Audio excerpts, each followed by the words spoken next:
તો વાત કરી રાજકોટની તો રાજકોટ જિલ્લાના આઈએસડીએસ જસદણ ઘટકના કમળાપુર સેજાના રસીલાબેન વસોયા સતત ગેરહાજર રહેતા ફરિયાદ વારંવાર ઉઠી રહી છે અને ત્યારબાદ ઉચ્ચ અધિકારીઓ ચોંકી ઉઠ્યા હતા અને તાત્કાલિક અસરથી કાચબા ગતિથી ચાલતી ખાતાકીય તપાસે વેગ પકડ્યો હતો અને આવતી તારીખ 10/9/2025ના ખાતાકીય તપાસમાં હાજર રહેવા માટે હુકમ કરવામાં આવ્યો છે, પરંતુ મુખ્ય સેવિકા રસીલાબેન વસોયાને હાજર કરશે કે પછી સસ્પેન્ડ તે હવે જોવું રહ્યું। ત્યારે રાજકોટ જિલ્લા પંચાયતના વિરોધ પક્ષના નેતા મનસુખભાઈ સાકરિયાએ તીખા પ્રહારો કર્યા હતા।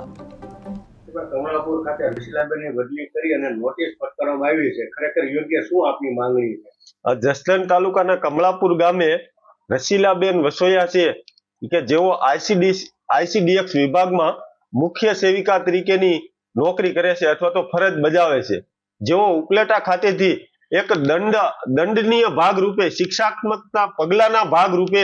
એમની 2.5 વર્ષ પહેલા છે કમળાપુર ખાતે બદલી કરવામાં આવેલ હતી। 2.5 વર્ષનો સમય જવા છતાં આ રસીલાબેન છે એ કમળાપુર ગામે એક પણ દિવસ હાજર નથી રહ્યા। વારંવાર જિલ્લા તંત્ર દ્વારા એમને નોટિસો આપવામાં આવેલી છે, હાજર થવા માટેનું કહેવામાં આવેલ છે, છતાં પણ આ રસીલાબેન છે એ તંત્રને ગાંઠતા નથી, ગણતા નથી અને એને જવાબ પણ આપતા નથી। એક પણ દિવસ ત્યાં કમળાપુર સેવા માટે નોકરી માટે હાજર થયેલ નથી, જેના અનુસંધાને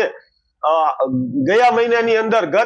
અંદર કે ટીવીના માધ્યમથી સારા ગુજરાતમાં આ છે ન્યૂઝ છે પ્રસારિત કરવામાં આવેલ હતા અને મારા લેટર પેડ ઉપર પણ મેં જિલ્લા પંચાયતની અંદર